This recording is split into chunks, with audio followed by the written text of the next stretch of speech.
కొత్త రాజధానికి వెళ్తుండడం సంతోషంగా ఉంది. కానీ ఎంతసేపు ఆర్భాటాలలో మేము స్క్వేర్ ఫీట్ కు 10,000 రూపాయలు ప్రజల డబ్బు నిర్ణయం చేసి కట్టాము అటువంటిది వాళ్ళు ప్రజెంట్ చేసుకుంటున్నారు. కానీ ఆ కట్టినటువంటి బిల్డింగ్ లో సరైనటువంటి ప్రజల సమస్యలు చర్చించడానికి ప్రభుత్వం సిద్ధంగా ఉండాలని చెప్పి మేము కోరుతున్నాం.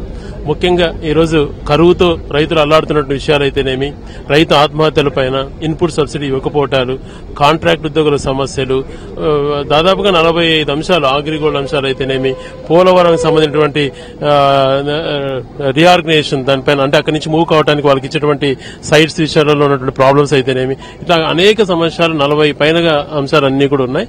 ఆ అంశాలు అన్నిటిపైన కూడా చిత్తశుద్దితో దానికి టైం కేటాయించి 30 రోజులు కానీ లేకపోతే 40 రోజులు కానీ సమావేశం నిర్వహించడానికి ప్రభుత్వం సిద్ధంగా ఉండాలి.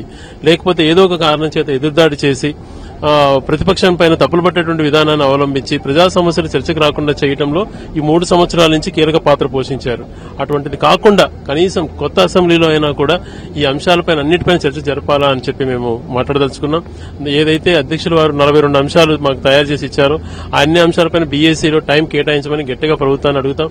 అన్ని అంశాలకు ఏ కేటగిరీస్ లో ఏ టైం కేటాయిస్తారో చెప్పమని కూడా పట్టుబడతాం. ఆ అంశాలన్నీ కూడా వాళ్ళు టైం కేటాయిస్తే మేము సంతృప్తి చెందుతాం. ఆర్భాటాలకు కాకుండా ప్రజల సమస్య చర్చించేదానికి ప్రభుత్వం సానుకూలంగా ఉండాలని చెప్పి కూడా మేము కోరుతున్నాం. ప్రధానంగా రఘుపతి గారు చెప్పండి, ప్రభుత్వం ఏ రకంగా చెప్తున్నా సమావేశాలు సరిపోతాయంటారా? అనేక రకాలైన ప్రజా సమస్యలు, దాదాపుగా 46 సమస్యలు సమయాన్ని పొడిగించుకోవాలా, మేము ప్రతిపాదించినటువంటి అంశాలు చాలా ప్రాధాన్యత కలిగినటువంటి అంశాలు. మరి ఇవాళ ప్రజలు ఎదుర్కొంటున్న బాధలకి అన్నింటినీ కూడా మనం సమీక్షించుకుని ఈ రోజు నాయకుడు జగన్మోహన్ రెడ్డి గారు ఒక 45 అంశాలని మనం ఇవాళ ప్రతిపాదించాం. దానికి అవసరమైతే కొన్ని రోజులు సభను పొడిగించుకోనన్నా సరే ఆ అంశాన్ని మేము చర్చ జరగాలని చెప్పి ఖచ్చితంగా పట్టుబడతాం.